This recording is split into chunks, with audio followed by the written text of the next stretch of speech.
Welcome back to Piers Morgan Uncensored. I'm joined by my pack, TalkTV contributor Paula Rhone-Adrien, the former editor of Evening Standard, Emily Sheffield, and he's not just a broadcaster, he's an iconic figure, Adam Boulton. What a pack. Great to see you all. Adam, let's start with Israel-Palestine. You will have reported on this conflict for decades, right, as I have. And like I said earlier, when I was at CNN in particular, and it used to air around the world, the abuse that you would get from both sides over anything you said that deviated from their implacable view was like nothing I've ever seen on any issue that I've ever reported on. So this is a story of extremities. And now we've just seen one of the worst atrocities in living memory. And as more and more details come out, it just gets worse and worse. What happens here? Well, I think what happens is that at the moment there is pretty much from Western leaders support and sympathy for Israel because remember, if one strips it down, this is a vicious attack on civilians in Israel, and whatever you think about Israel and the settlements and Palestine, in principle, Israel has always accepted the right of coexistence, whereas Hamas has not. Hamas is committed to eliminating Israel. So I think they are, at the moment, in spite of the demonstrations around the world, in spite of idiots like Harvard University and all the rest of it, they've got public opinion on their side, and they have an opportunity, if they are restrained, to maintain that. But they won't be restrained.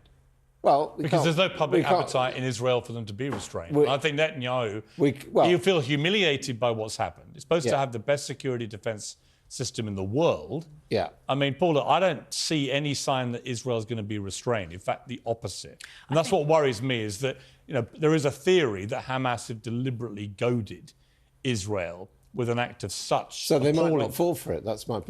Right, they might not. Stupid. They might not, but the political pressure on Netanyahu having dropped the ball and letting this happen may be a catalyst for him to now go too far.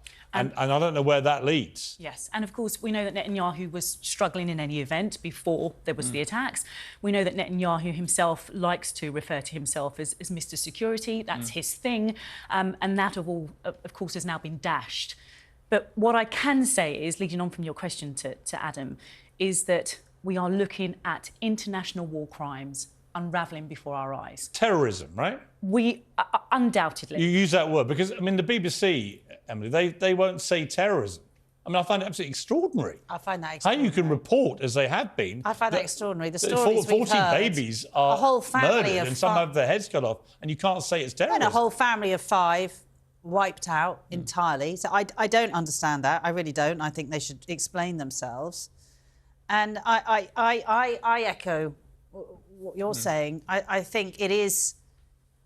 someone has described this as like Israel's Twin Towers moment. And I think that as much as we may want them to show restraint, I think that's an incredibly hard thing to do at this moment in time. No, but their lessons from Twin Towers, though, that with hindsight, it was a mistake. It was an overreaction. But with hindsight, once that fury, anger, horror...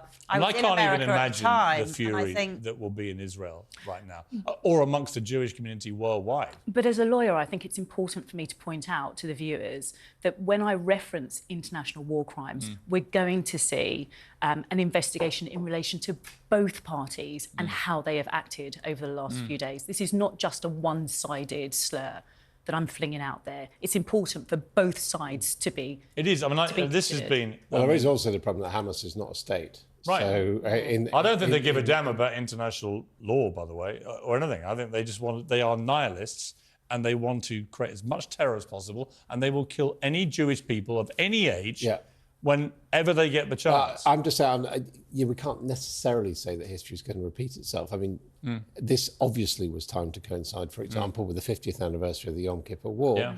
I was at a meeting last night, as it happened, there are a lot of Arab ambassadors there, and actually it was a bit like Fawlty Towers. They did not want to talk about the war, whereas 50 years ago, the Arab nations basically lined up and said, let's see if we can push Israel out. Israel has occupied a much more cooperative role, some of it secret and not openly acknowledged, in the Middle East generally with the other Arab nations for a time. And with Saudi Arabia, that's the new wider geo. And that's probably what's been inspiring, I suspect, Iran to encourage. Because they don't want that. They don't want that discussion. They don't want calm. They don't want calm. But what I'm they saying want is them to get on. Israel won't necessarily want to push Saudi Arabia and the Gulf states into an impossible position, which if they No, I think it's an interesting point. I mean, I hope you're right. I just fear that may not be what happens. I think we can agree there's going to be a lot of bloodshed. There is going to be a lot of innocent children, and civilians, a lot of innocent people. And the UN's on both trying sides to will ask get that slaughtered, children are given safe passage out of the Gaza Strip now, which I hope they do agree to, because children and also are children. something has to be done about the Gaza Strip, right? You can't just have these millions of people sitting there living. 2 million, yeah. 2 million people, but living in this tiny, cramped area with very little anyway. Now they're going to have all that stripped away. And you just think, well, where does that lead? You know, you're just probably going to create 2 million martyrs, right? I mean, that's what will probably happen. Let's move on to Keir Starmer's conference speech. I thought he was quite good today. Yeah. I mean, he's never going to set the world alight as an orator. He's not Winston Churchill. He's not even Neil Kinnock. Or Tony Blair, but he's got something about him which I think Middle England, which is crucial for him, will find quite relatable. His backstory, his family life, his coming from nothing to be Director of Public Prosecutions, leader of the Labour Party. It's a good story, and he told it well today. He did, but you know what? I wasn't interested in all of that. What I was interested in was actually his response to the protest. And it was fantastic. And you and I discuss all the time about resilience and what it means to be resilient. But actually, we had a fantastic example. Well, let's have a look at it. Let's have a look at what happened when he came out.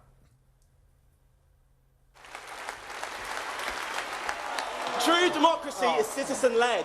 Now, you see, if you watch that, in America, that protester would now be dead, shot by security, but he wouldn't have got anywhere near a leader of a party like that. I couldn't believe it. I mean, 2 Labour politicians, actually one Labour, one Tory, wasn't it, have been killed in the last 10 years, right, by lunatics. And we have a lunatic attacking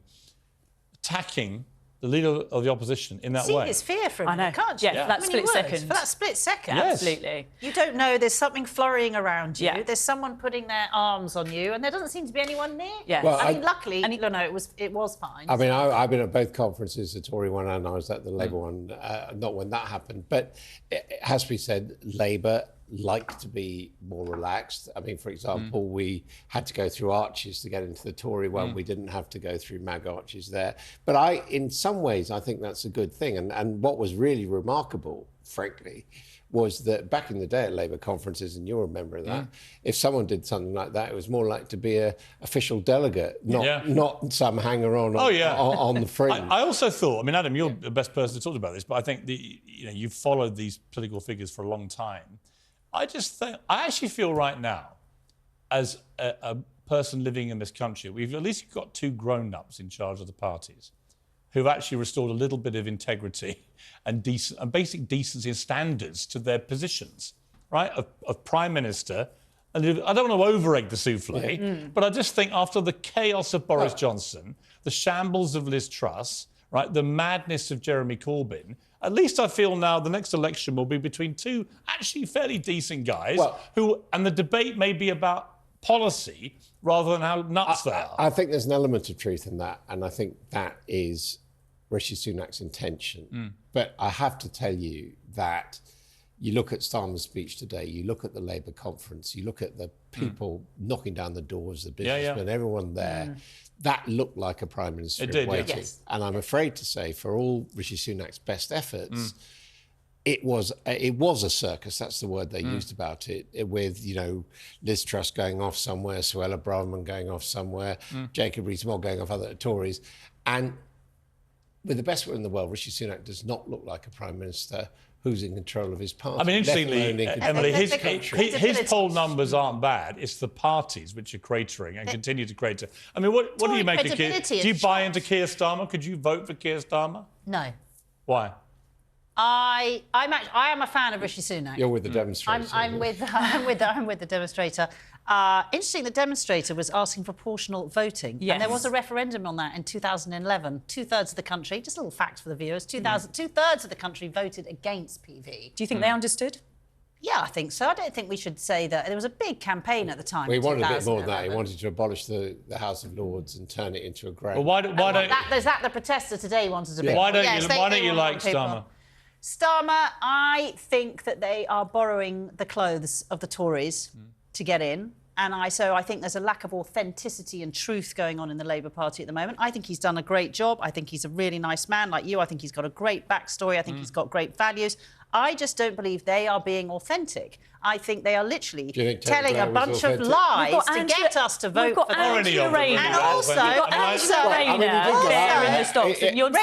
Rachel Reeves has already admitted they are going to boost borrowing. They are going to borrow. No, they're saying they're not. They explained that what they're going to do borrowing for. Borrowing is for long-term projects, and all that, which I've heard that from governments of all. I actually thought the thing that they've got, they exuded competence.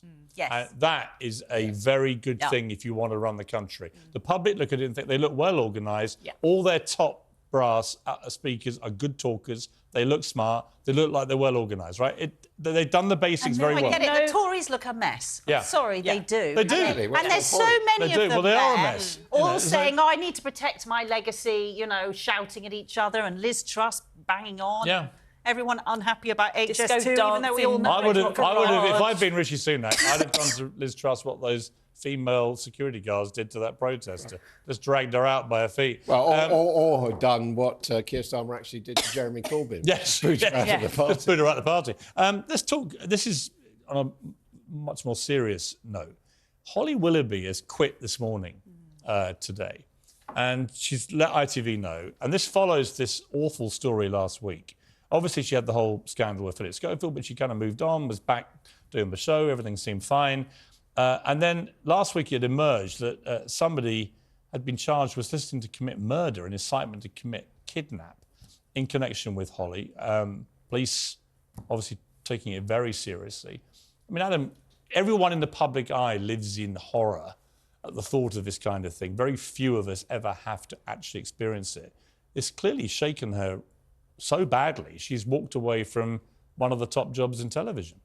Yeah, although, as we know, morning presenters come and go, don't they, Piers? They do. They do. But in my case, more voluntarily, I think. I mean, I think she's been... No, but to be serious, everyone will obviously have sympathy with her, but there is always a problem of ultra-celebrities being targeted. I mean, look at John Lennon and... Jill Dando and other things. And, one can well understand why she's wanted to step back. Well, especially with the Jill Dando documentary on Netflix right now, Emily. I mean, it's I really feel for her. I've known Holly a long time. When you go into the details of what's happened, someone's been hired. Well, we've got to be careful. Obviously, he's been charged. So these are all allegations. Allegations. There's been a charge. But terrifying. I mean, terrifying. Yeah. I think if you're a mother and a wife and you actually just want to survive, you read that. And the police are telling you that and showing you proof, and someone is charged. This is not just like a little bit of a story. And Paula, she said... This is like very, very life-threatening. She said, I have to make this decision for me and my family. I will miss you all so much. I mean, it's a very gracious statement, but that last line said it all to me. Yeah. That this is because she's got young kids, and she's thinking, my God, this is not worth it, right? This is not worth it. I've got one of the best jobs on telly. So what? Yeah. There's some lunatic out there, right? The awful thing is that's not going to make her safe. No. Unfortunately, she is a star. Yes, it doesn't make her and she safe. is in the public eye, and she is on social media. And although I don't think, to be fair to her, I don't think she actively promotes her children's faces across social media, but people know she's got children. And can I just say, because we don't get to say it very often, but congratulations to the police.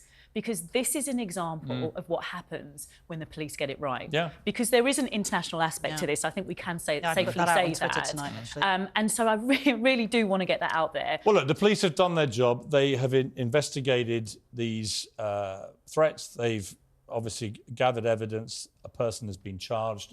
They remain allegations. And we'll see how that plays out. But clearly, it's been enough already for Holly to give up this job, and I wish her all the very best. She's a great girl, Holly. I've known her a long time. A lot of fun with her over the years. She's honestly, what you see is what you get. She's just a good laugh. A very talented broadcaster. I'm sure she'll bounce back. Well, I hope she does. But this kind of thing can freak people out. I completely understand it. I really do. And she's got a lovely family, and she's obviously just thought, I'm done. And Piers, you know better than anyone, death threats are a nature of this job Yeah, now. had them myself. And I tell you what, nothing happened when I reported them. No. And that still staggers me, to get specific death threats made on my son's Instagram and reported to the police, and they weren't able to actually file charges. Quite breathtaking to me.